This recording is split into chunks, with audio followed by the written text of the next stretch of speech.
जय माता दी। श्री दुर्गा सप्तशती 13वां अध्याय। सुरथ और वैश्य को देवी का वरदान। ऋषि बोले, हे राजन, भगवती का यह श्रेष्ठ महात्म्य मैंने आपको सुना दिया। इस संसार के धारण करने वाली भगवती का ऐसा ही प्रभाव है।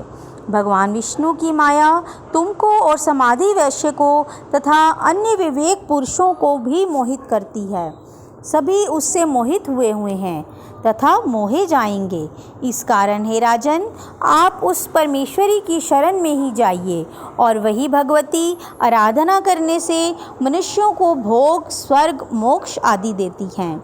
मार्कंडेय ऋषि बोले, कौशिकी जी, इस प्रकार ऋषि की बात सुनकर राजा सुरथ ने उत्तम व्रतधारी महाभाग मेघा ऋषि को प्रणाम किया तथा ममता और राज्य आदि के हरण से दुखी होकर उसी समय वह राजा तप करने चला गया। वह वैश्य भी नदी के समीप जाकर भगवती के दर्शन के लिए देवी के सूक्त का जाप करने लगा और फिर राजा तथा समाधि वैश्य दोनों ने नदी के समीप मृत्तिका से देवी की मूर्ति बनाकर प्रतिदिन पुष्प, धूप और हवन तर्पण आदि से देवी की पूजा करने लगे।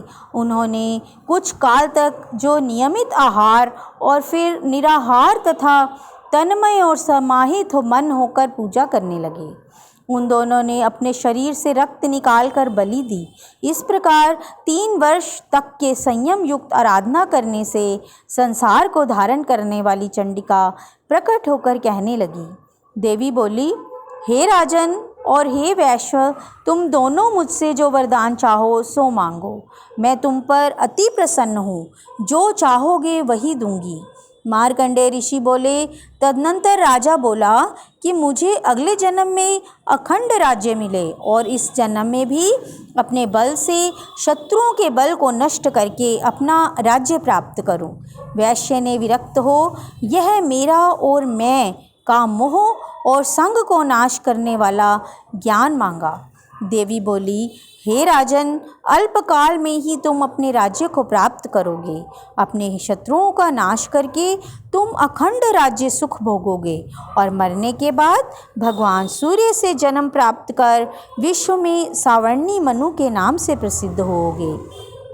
हे वैश्यवर्य, तुमने मुझसे जो वरदान मांगा है मैं तुम्हारे लिए वही देती हूँ। तुम्हें मोक्ष देने वाला ज्ञान प्राप्त होगा। मार्कंडेय ऋषि बोले, इस तरह राजा सुरथ और समाधि वैश्य को इच्छा अनुसार वरदान देकर तथा भक्ति युक्त प्रार्थना करने पर देवी तत्काल ही अंतर्ध्यान हो गई। क्षत्रियों में श्रेष्ठ राजा सुरथ सावर्णी मनु हुए।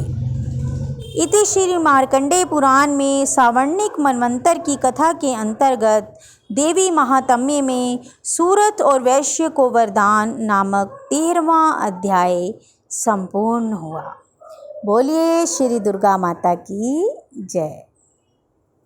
ओम ऐं ह्रीं क्लीं चामुंडाए विचे। इस कथा को सुनने वालों और सुनाने वालों हम सब पर माँ भगवती की कृपा सदैव बनी रहे। जय माता दी।